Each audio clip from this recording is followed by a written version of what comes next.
Good evening and welcome. Thank you for inviting us onto the RATPAC committee here to give this presentation this evening on the Winter Field Day. Um, we'll kind of get into our history and how we came about on this, but I am Marvin Turner, W0MET. I am the president of the Winter Field Day Association, and also Mike, W4OPS, and he's the creative services manager. And we'll kind of explain that title a little bit later as we go into the process as well. So with no further ado, and we'll kind of get further into the presentation. Let me get my screen shut up for sharing here. And Dan, just I guess let me know that you can see that and everything is good to go. Yes. Okay.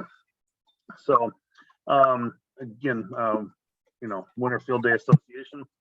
We are now formed out of Tennessee, and we'll kind of share over the next 30 to 45 minutes of kind of what Winter Field Day is, where it's going, and what we're doing with it currently, and how things have changed, and a little bit of the history of it as well, and where that came from, and how it's been formed and put together over the years, and how we're continuing on some of that as well. So what is Winter Field Day? Winter Field Day, this is, comes off the original group that formed it way back in like 2007, and it is a communication exercise formatted to help increase your level of preparedness for disasters and improve your operational skills in subpar conditions. What does all that mean? It's basically that we want to have people go outside, get out into the weather conditions during Winter Field Day, instead of just summer when it's nice weather out and you can enjoy the RV with air conditioning, whatever. We want to get you out into the winter elements of it because, as we all know, weather events can happen any time of the year, and we want to be able to know that your battery can hold up. Do you have a generator that can hold for long periods of time in the cold weather? How does that affect it by ice and snow and storm, or flood levels, or anything else you may happen? So again, those subpar conditions that you just may not have for normal elements, can your equipment and yourself included, are you prepared for it? Did you dress warm enough, etc.? Those sort of things. Are you prepared for that type of thing? If you have to go out and work during an emergency event of some sort that would happen in a less than ideal weather situation, can your body and your equipment handle it? So that's kind of what we want to be able to prepare people for. Winter Field Day is open to participants worldwide. Anybody can participate from any level, technician, general, or extra. Amateur radio operators, can use the VHF, UHF, or HF frequencies, and we're open to any mode that can faithfully transmit the required exchange intact. Now, what does that exactly consist of for the faithfully transmit the required exchange intact? And we want to be able to basically say that your mode, whether you're choosing digital, single sideband, or CW, that you can faithfully relay any type of emergency message of any sentence or length that may need to be relayed to the other side of the city, may need to be relayed to another state, could be relayed just to another operator or family member, anything along those lines. And you have the ability to be able to do that during that type of mode, whether again be single sideband, CW, or a digital mode. So that's what you're free to use, and we keep that open. And I think there are some limitations on the HF bands. I think we do share that a little bit down further. If not, I know you can find that in our rules on our webpage. You can participate yourself, operate from your home, operate out in the field, however you feel most comfortable doing it. You can get your friends, family. Personally, I get my whole club involved. I'm the president of my Stones River Amateur Radio Club as well. And so we get a number of people coming out to our field day, and they set up some RVs, and some people set up tents, and we put some bigger heaters out there in some of those areas because Tennessee can get a little chilly, even in January and February. We definitely try and create some warm chili and things like that. So we have a great time doing that, and have a lot of fun. So definitely get your whole club involved, and I think getting that socialization and getting other people on hand to see your setup and help you set up and tear down. Those things are always nice to have too. and you're just not out there doing it by yourself. And again, some people do prefer, and they can. And even winter field day is one of those things you can operate from home. You can operate by yourself, but you know, the whole idea is to get outdoors with this. So again, it can be worked from the comfort of home, but we definitely want to make sure that people are getting out if they can. Winter field day. Some people go, oh, that's just like the summer field day. Well, no, not really. It does have some similarities, but the rules are not the same as they are with ARRL. There are several differences. Most notably is that we have 3 classes of operation. We have an outdoor, an indoor, and as I've discussed, home. We are open to stations worldwide, where ARRL field day is only, you know, for North America, for US. So, you know, we can do that. We also have different bonus points and a point schedule structure. So, you know, we can do things such as non-commercial power sources. We operate from remote locations. You can still make satellite contacts and more. And again, you can find that in some of our rules and in some of the changes that we have there. But, you know, we are different, and we are not associated with the ARRL field day. In fact, if you go to the ARRL winter field day and you type in winter field day, they actually refer back and says it's operated by the Winter Field Day Association. So you know, you will not find them affiliated with ARRL or find us affiliated with ARRL from the field day perspective. We are always held the last full weekend in January, and for this upcoming year in 2023, it will be January 28th and 29th. And we'll run that for like a 24-hour period. Again, those are labeled and put in the rules for the time frames, and we do operate on that UTC time as well, just the same. So, you know, most notably, and I've kind of resaid this already, but we're a group of ham operators who passionately believe that amateur radio operators should practice portable emergency communications in winter environments, as the potential for freezing temperatures, snow, ice, and other hazards present that unique hazard or concern. So that's one of those things that you know, that is really a lot of our purpose behind that. So Winter Field Day Board of Directors. So that's a little bit about what Winter Field Day is. What are we currently? This is how we come about and where we come into this play. I'm Marvin Turner, again, W0AT, the president of the association. It's operated out of Tennessee, and we are a 501c3 organization. We have some of our additional board members then are James Copeland, KD0 ICP. He's our secretary, and hopefully kind of doing our newsletter as well that we're looking at coming out with. Melinda Birchfield, KC4 CCL. She is our treasurer.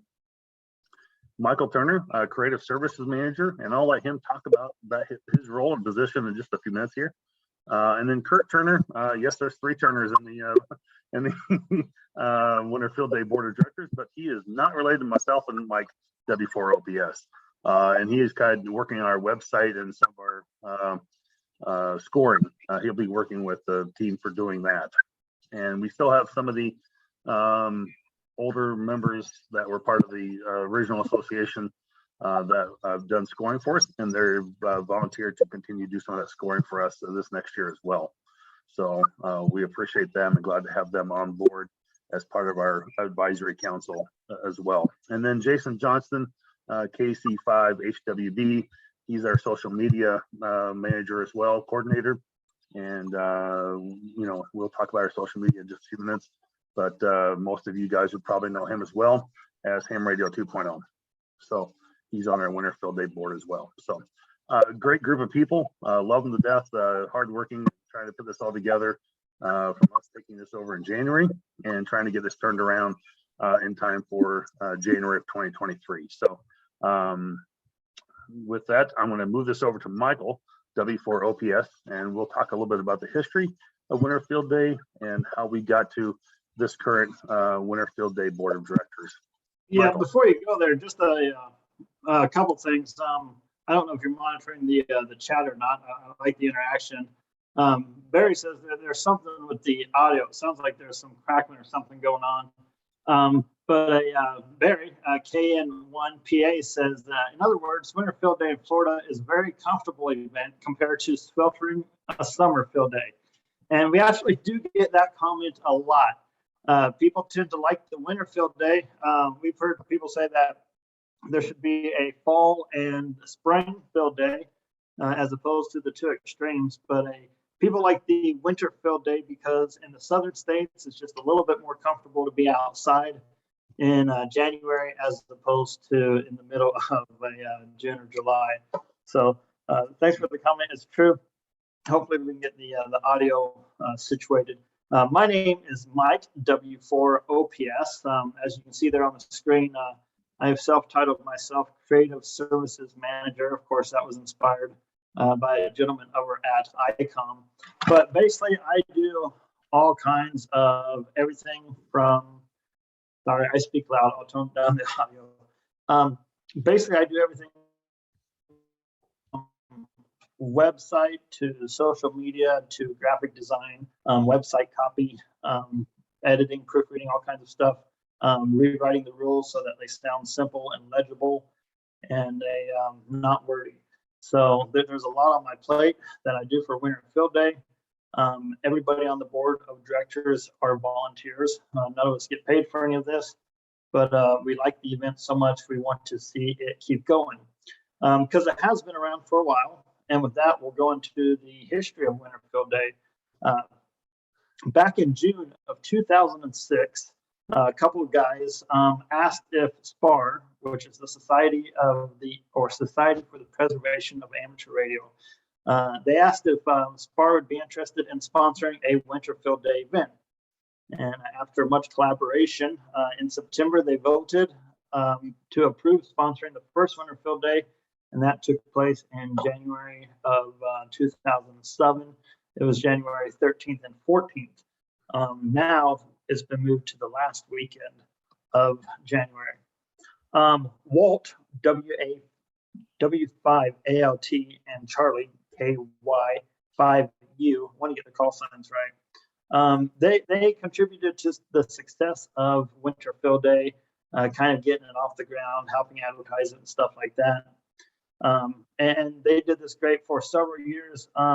Health issues in 2015 kind of led to a delay in the 2015 results. And hearing nothing from SPAR and some of the other members, the rumors started to spread like they normally do online, and some feared that Winter Field Day might fade away. However, it had grown kind of a cult following, and a small group of Winter Field Day enthusiasts banded together and formed the Winter Field Day Association. In 2015, SPAR handed over the reins of Winter Field Day to the Winter Field Day Association. And since 2015, Winter Field Day has been sponsored by and supported and sponsored by the Winter Field Day Association independent board of directors who revise the rules as needed. And subtle changes to the rules have been made over the years, but kind of the purpose of the events remained the same. And that's just an emergency winter exercise to support MCOM and to improve your skills operating in just really bad conditions sometimes. Several gentlemen from the previous board, Tom, Bill, Dave, Eric, and Ken, they've kept Winter Field Day alive over the past 7 years. And it seems like, a 7-year change has come. And in 2022, June, Winter Field Day changed hands just recently to the current board of directors that you saw on the screen. And it's still the Winter Field Day Association, but we are now based out of Tennessee and doing the same thing. So where we stand right now, I'll pass this back over to you, Gene, let you tell a little bit about the current stats. But Winter Field Day has grown quite a bit over the years. Like I said, we do have a little cult following. People like Winter Field Day a lot. They look forward to it every year. And we've just seen it grown to its present condition. So yes, in 2022, hopefully the audio is a little bit better now on this. Yes. Good. Yeah, Glad to hear. All right, thank you for that. So yeah, over in 2022, just this past year, over 2,500 logs were submitted with over 6,000 participants. So there is a large following to the Winter Field Day, a lot of activity surrounded around that. And we hope to continue to grow the number of logs and the number of participants that are involved with Winter Field Day. 619 individual clubs setting those logs. So there's a lot of clubs out there, but again, we think we can and grow that, get more activity, get more involvement. And of those 619, 512 claimed the bonus of using alternate power. So people are definitely using those different elements of whether it's battery or generator. And so something other than commercial power. And so that's pretty good. What I find most interesting out of some of these is actually North Carolina being the one of the most active states with 110 stations on the air. So, maybe that's a challenge for some other state to take on this year and see who they can grow that. So, but we're definitely there. So, between US and Canada, all but a couple of the ARRL rack sessions activity. And, we are trying to make sure we looking at some ways that we can encourage activity in each of those sections and increase, at least have a few contacts so people can maybe use that as, working all states or something during the, during the Winter Field Day, they can have that as part of their contacts. So we definitely want to try and get a few more of those areas that weren't being covered. If we can find ways to maybe push a little bit more marketing through some type of social media or something that might help out with some of that. And it could be some areas just like Montana where it might just be really tough. I don't remember those states right off the top of my head. Most popular logging software is the N3 FJP. They have a great Winter Field Day log, and they usually update that almost right up until just a couple days before Winter Field Day with any changes. And that's the biggest thing, is that if we make any changes on our side, we have to notify them, and N1MM and Hammers and some of the others that create that logging software for Winter Field Day. And so we try and get that done, about the beginning of November here, where we want to make sure that all those things are in place for any changes that might be made, so that they have time to adjust their software and get that done within the next 90 days before Winter Field Day in the end of January. So it is not just our association that has to worry about some of these things. We also have to worry about what's being taken place with some of these other software companies that are involved with what people are using. So, and then 2023 will be the 17th year, and of course our first year of running Winter Field Day. So bear with us. I'm sure there'll be some things along the way that we'll have some issues, but we're trying to work those out ahead of time and get some of those things answered and dealt with for some of the things that we've seen from what's been handed over to us, and trying to make sure that we've seen some things that we think we could make better, and we're trying to correct that now so we make it a smoother day for everybody, whether it's terms of submitting their log or how they are counting their stations as one home or whatever, that we want to alleviate any confusion there might be for people who are trying to participate in this and make it as simplified as possible. So the future of Winter Field Day, again, increase that participation and interaction during the event. Find those areas that hasn't had good coverage in the past, and certainly try and get some people in that area or clubs in that area to maybe participate. We've got Michael with Creative Services and Jason with their social media coordinator to reach out on social media and try and enhance that. We're doing things like attending more Hamfest. We're doing the things like this RATPAC, and we'll be on some other podcasts as well this fall yet, and early before Christmas, to try and get more word out and be more active in that regards. So we can let people know what Winter Field Day is. And we've had clubs reaching out already going, hey, when are you posting the rules? We're trying to plan already. So it's good to see that already happening as well.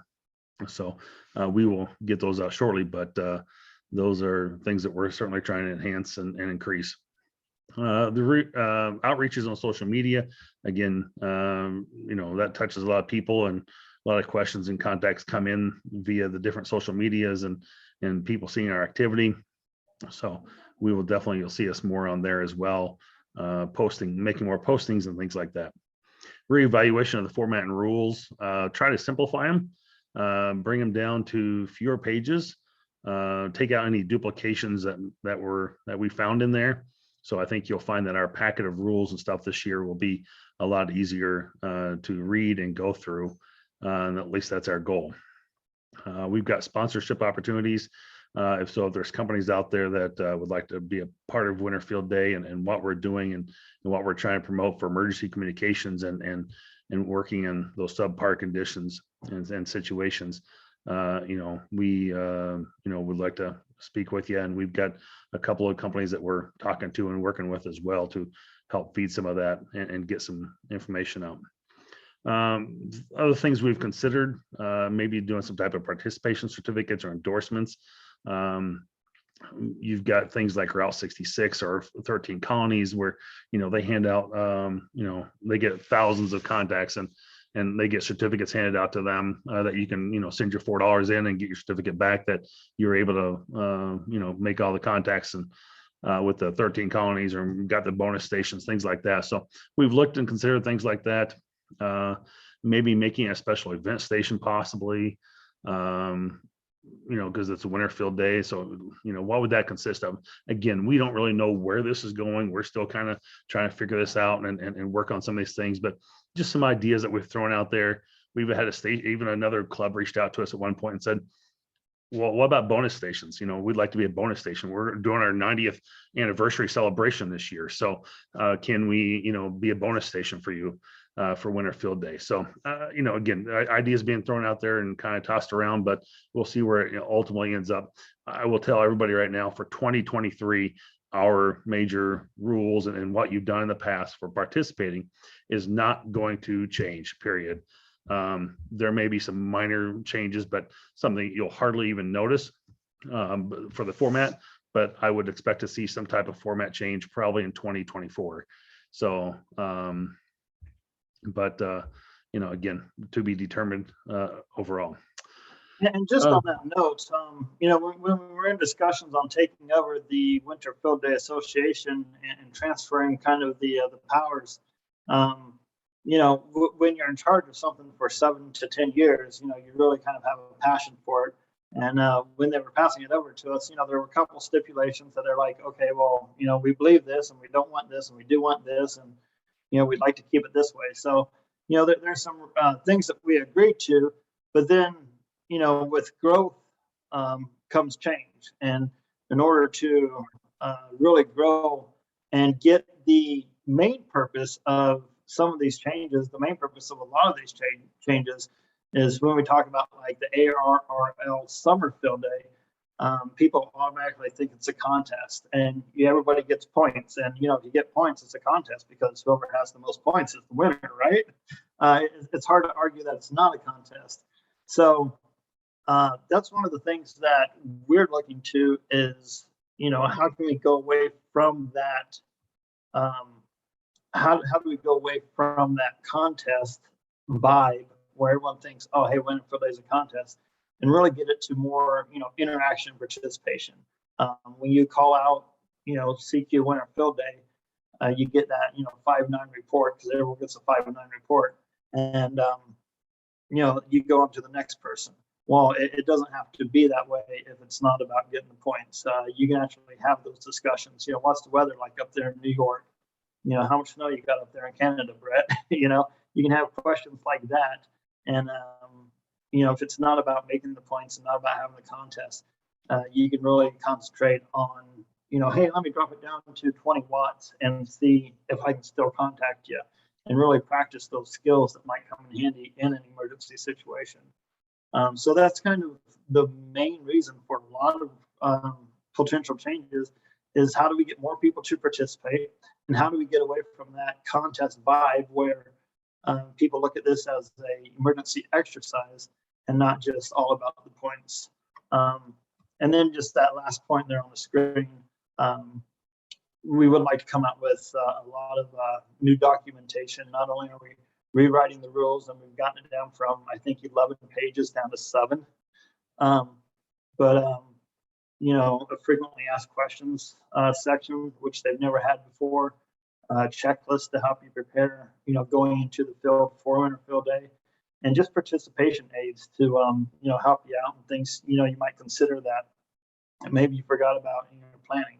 So there's a lot of new documentation that we hope to come out over the next year, 2, 3 years too, to really help winter field day solidify itself as a, you know, income exercise in really bad conditions potentially. Absolutely. As we've kind of, you know, alluded to, is that, you know, again, natural disasters unpredictable, can strike when you least expect them. And again, we don't know when that flood or hurricane or anything is going to happen, the snowstorm, the ice storm. And, you know, if you get an ice storm, all of a sudden, do you have a generator?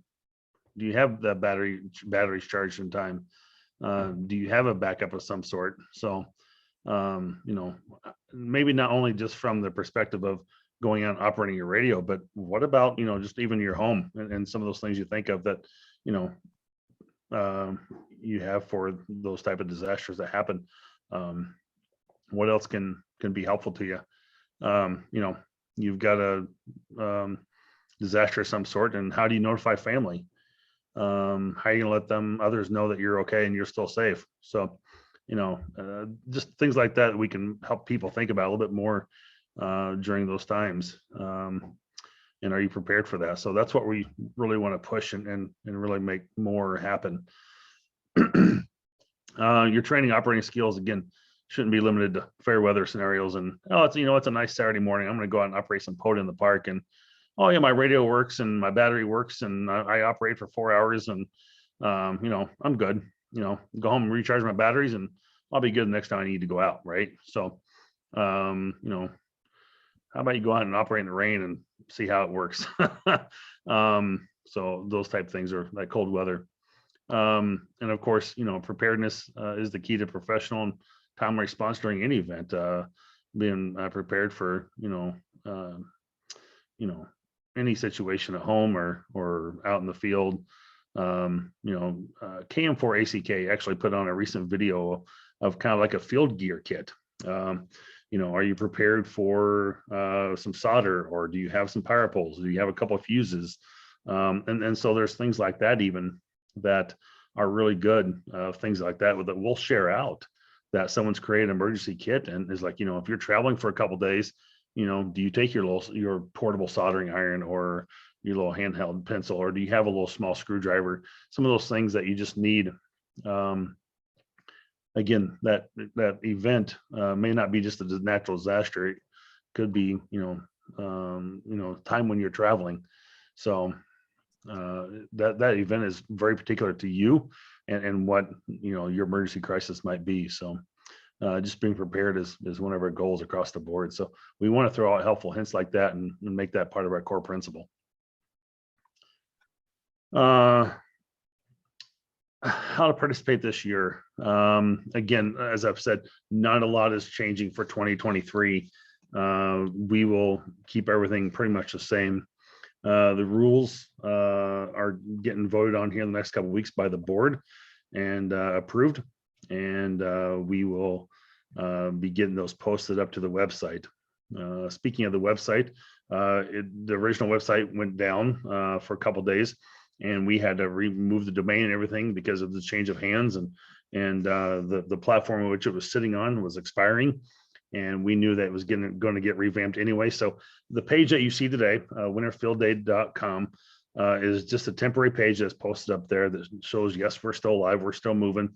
It is under construction, and we're building a platform in the background that will hopefully be better, more interactive, and easier to use. So we are looking at getting that put together. So currently in progress and in the works. So be looking forward to that, and we'll definitely be posting it on our social media as that gets released and updated. Go visit our new Winterfield Day site at that point. So just stay tuned for that and follow us on social media.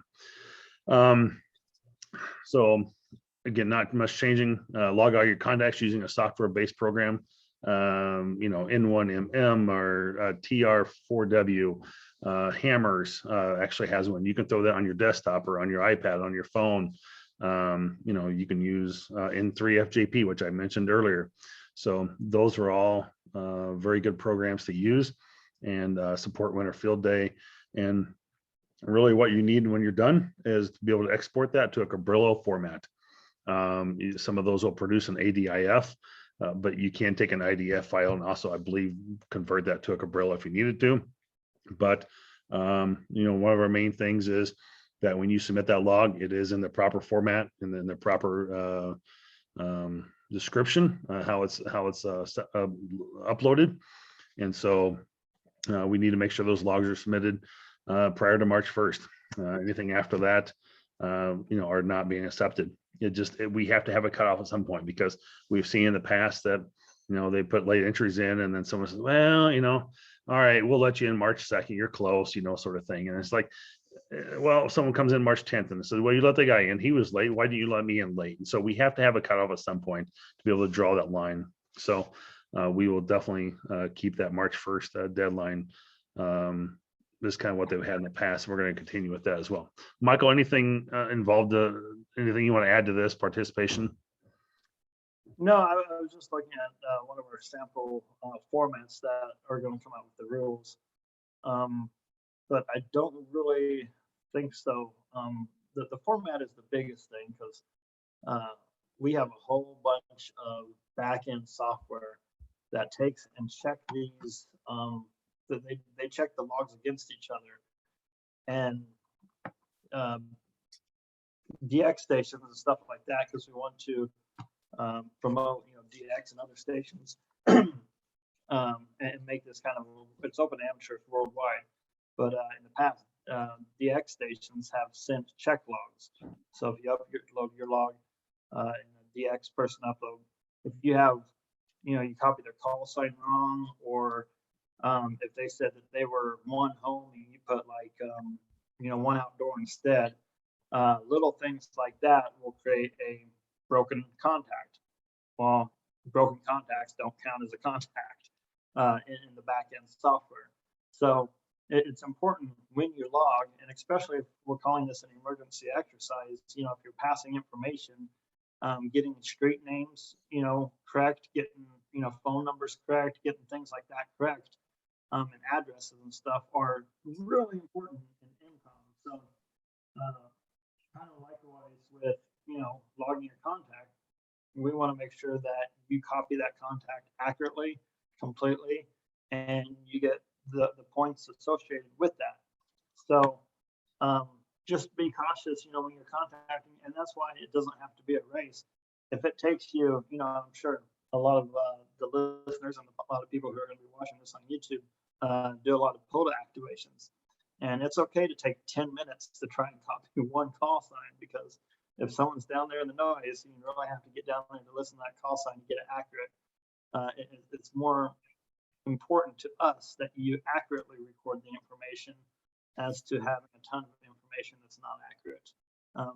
Because in an emergency scenario, that doesn't help anybody and just causes confusion and takes up time to go back and correct it. So in the rules that are going to be coming out, we do have a sample template of the Cabrillo format, and that will be included there too. But yeah, other than that, I don't think I have anything about participation other than, we do have a lot of ways that we're going to get to where you can contact us and get a hold of us if you do have questions. If you've never participated before, definitely, consider doing it. It doesn't take much. You can just go out and operate yourself, or get your whole club involved, like we've talked about. And there are resources out there, whether you're on Facebook or you read through the rules. There's the logging programs that we talked about. You might want to pencil them down if you don't currently use a logging software, because we don't take paper logs. In the past, people have been able to submit paper logs. That's very time consuming. So we're not doing paper logs. It has to be the digital age. That's what we're all going to, right? That's why we got the Zoom meetings going on. So yeah, there are resources available out there, and we're going to get some more on the website in the coming months as well.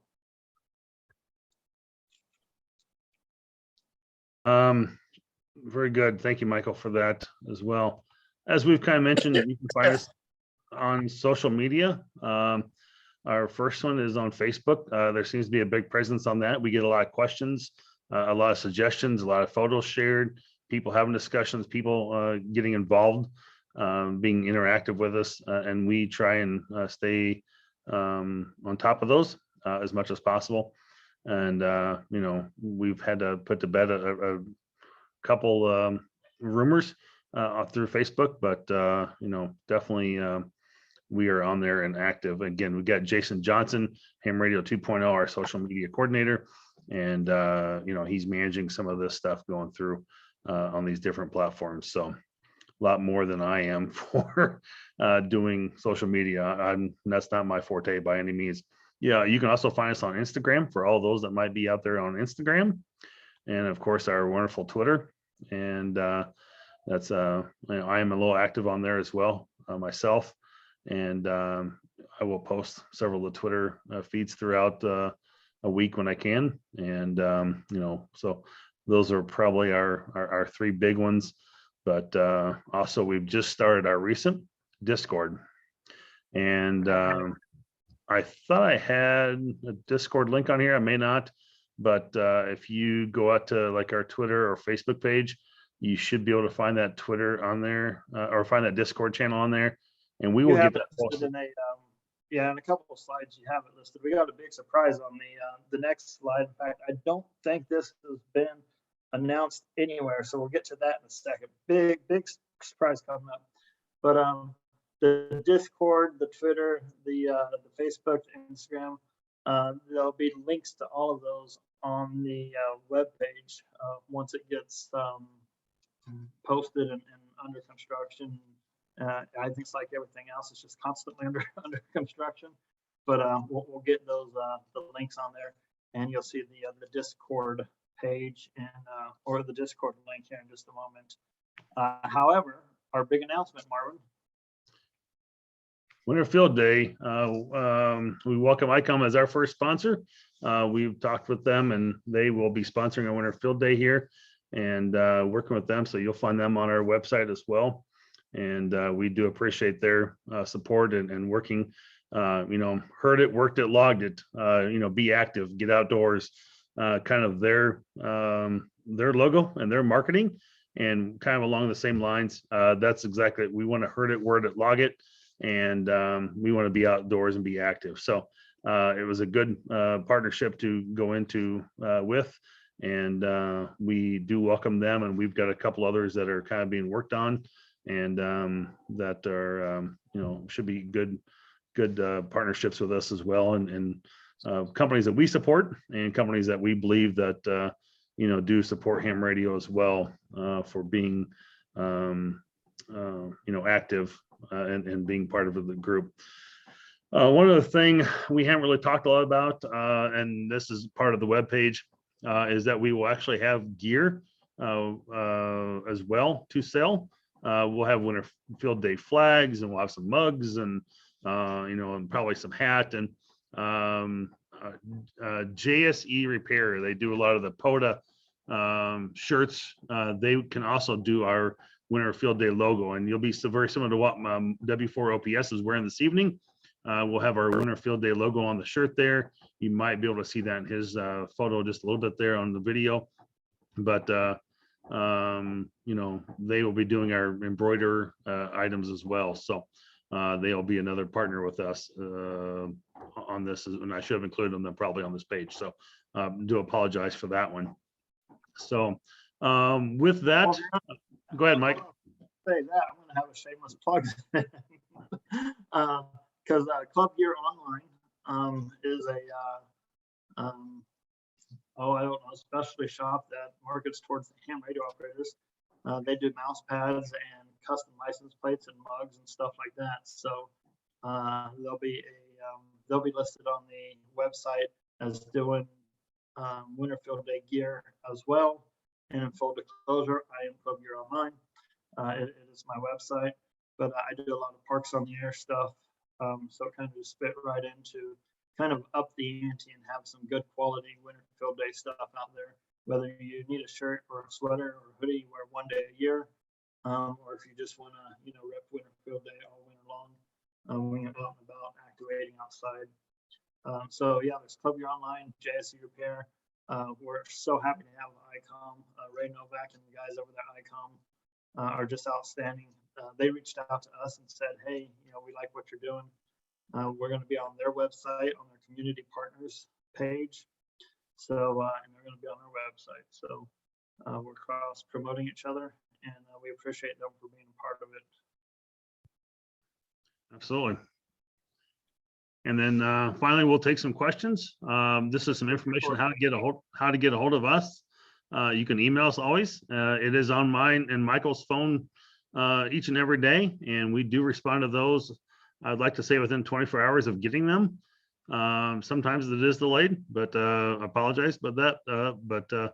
We do get to those as soon as we can. So, and we kind of bounce back and forth between either him or me answering those messages, but we are responding to each of those personally. There's that link for Discord if you would like to go ahead and write that down or take a screenshot of that, picture that, capture it, however you want to do it.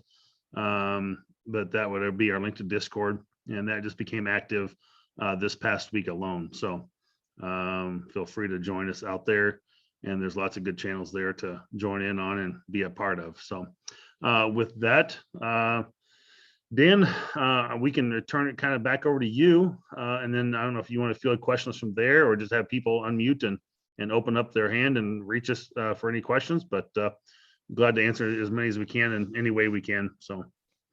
Okay, well, I think we prefer that they use the hand signal on the keyboard, the electronic thing. Barry, what's the chat look like? Chat looks good, but I just tried the Discord invite and it says the invite is not valid. Interesting. Okay, that's good to know. Let me log on to that, and I will get that. I'll get that updated, and then before I send this over to Anthony, I will update that link again before it goes out and published for you guys. And then if Okay. we can throw it in the chat as well, so we can throw it in the chat off here to the side. Yep. But right now, there's nothing in the chat that we need to ask, and just Victor has his hand up. Well, Yeah. Victor does hand up. We can always rely on Victor. Go ahead, Victor. Thank you. But you bring up some of the most interesting topics. And keep in mind, I've only been on ham radio for 4 years, so it's still all pretty new to me, and I'm loving it. The discussion of emergency management, which I believe Thursday night is dedicated to anyway. I'm going to digress slightly here, but the recent presentation on the ICS form was kind of lit a fire under me with all that paper. It has me wondering if I should have a complete, oh, come on, people. If I should have completed some ICS 213s for a couple of emergency situations and filed those with my county ACS managers, or would that be something sort of outside the scope of what we're trying to do in emergency management? Okay, Victor, let's start off our topic tonight. We'll I know. So we'll have to, somebody can get back with you a little later on that. Are there any questions here on the topic that we have? And you know what, Dan, I might be able to bring that back on topic. We talked about some of the ways that, potential changes, granted there's 5-7 people on the board of directors for Winterfield Day. And, any potential changes will need to be voted on. But, some of the things we've talked about are, maybe going to more objective based things. So like, did you use alternative power? If you did, you get 25 points. Yay, good for you. Did you use a solar panel, or did you operate outside? Good, you get points. Did you use any kind of like ICS form? Did you fill out like a 205, which is, kind of like a logbook. You write down your time, you write down what activity took place, your time, what activity took place, and incorporating some very random and out of the box things in a winter field day. They're not out of the question. They would just have to be, tossed around, discussed, and, maybe voted on. But again, it goes back to emergency communications. Are you able to walk into a community center and set up your radio and fill out a message request form for your local EMA? Well, if not, then you kind of have to reevaluate whether or not you're really prepared for emergencies, because this is what your local EMA is going to need, right? We're all Aries, RACES, NIMS, ICS. We're all getting more familiar with those forms. So I think it just makes sense. An emergency exercise should incorporate the use of those forms somehow. Okay, Victor, does that help you at all? Thank you. I Okay. like the question. Yeah. Great, great. Are there any more questions out there? Raise your hand or put it in chat. Dan's waving at you. Okay, Dan's good. Dan, well, you know how to do it. Okay, go ahead, come on. Okay, two things. Do you get extra points from broadcasting 6 feet down in a snow cave with compacted snow over the vertical? If you have, I mean, that's something that we did in Alaska. And I think you're referring to igloos on the air. well, no, it's not. It's actually inverse igloos, because what you do is you carve out the shape of an igloo, but the top of it has to be at least 6 feet below the native snow level, and the dog's got to come find you and dig into you. That's just, that should be worth a couple of extra points. But that's pretty extreme. so someone in a situation who say would have to disconnect from the grid, which would cost them because they're no longer selling back to the grid, would get extra points for working off solar charged batteries, right? In the current rules, there are bonuses for using alternative power, whether it be solar, batteries, generator, anything off the commercial grid, but you actually have to be physically disconnected. I mean, even if you have a transfer switch, go flip that transfer switch to your home generator. That's off grid. I can do it from this keyboard though. Getting out of my chair is a little bit too costly just for points. So, and the other thing is a 205 is what the COML puts together for frequencies for specific incidents. I think you were talking about a 214. That could have been the 214 is the one with the Or time, 213. and then 213 from, yeah, yeah, that's the one I was talking about. just See, and that's a minor point. why you have the discussion. Yeah, this is why you have the discussion about, emergency operations in the field. So you get used to the forms, what they're called, all their names and stuff like that. But you're totally correct. I was wrong on that. Yeah, I'm down with not competing with anybody except myself, and getting out and doing stuff places you're not comfortable doing is actually a test of how prepared you are. Because, I think we would agree, right, Marvin? Oh, absolutely. So for sure. Yeah. It's without going out and testing and doing it, you just don't know what it's going to come up to or what issues you may have. And we literally had a guy with a winter field day a couple of years ago. He had moved out of his house and went to an apartment, and his radio was working when we moved out, and he brought it to winter field day and went to go fire it up, and it wasn't working. I was like, don't know what happened. It just won't work. So, I mean, if he'd had to go do an exercise the next day to some emergency event, he just wouldn't have known that until it was too late. So it's not just going out once a year to an event like winter field day, but doing it on a regular basis. And now what that is something you have to determine. whether you need to do that monthly or quarterly or every 6 months, or is it the once a year time period? Every But, day, every day I can get out of bed is a new field day for me.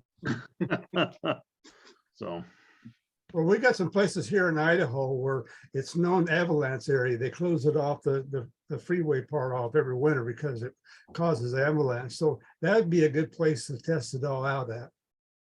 well, and like I said earlier, I'm actually up here visiting in Michigan, and I've got my 2-meter mobile with or handheld with me. I've got a little J pole with a mast, and one of my goals tomorrow actually is to go out and see if I can set up WinLink and make contact over 2 meters via my WinLink and my handheld and my laptop. So I'm going to test it from right here, and I'm also going to do FL Digi at the same time. So right over 2 meters. So we'll see what happens. All right. Look forward to it. I'm on the WinLink. You can send me you can send me an email if you want. Sure, I appreciate that. And in the future, that may be, considered one of the objectives. If we have a list, did you, successfully complete a WinLink contact? Okay, well, there you go. You get 25 points. But being objective based like that is just like now you don't have a winner or a loser. You're competing against yourself. Maybe you didn't. Maybe you only operated for an hour this year. Well, next year, get out there and operate for 2 hours, just to improve your skill and to improve yourself, not to compete against anyone else. All right. Do we have any more questions? Barry, how's chat looking? Nice and quiet. Nice and quiet. Yeah, it is. Well, Dan, before you close, I just want to say thank you again to the RATPAC, and thank you all for joining this evening here on this presentation, and hope that it was informative for you, that you were able to learn something, and that you will decide to try and partake in Winter Field Day in 2023. So we look forward to hearing from you. all right. I think I might do that, but I might do it from inside my house. And Dan, I don't know on the YouTube if you guys open up the comments, but even by a show of hands or in the chat, if you participated in Winter Field Day before, we would definitely be interested in that, because we're always trying to get feedback, what people liked, what they didn't like, how successful they were, pictures and stuff. So any comments or in the chat, definitely leave us a message if you've participated in Winter Field Day before, or if this is going to be your first, because we will definitely read those comments. Okay. Do we have any comments out there? Open the floor up here. If you want to just sort of shout out, go for it. Hearing nothing, and apparently there's nothing more in chat and no hands. I will probably pull the plug.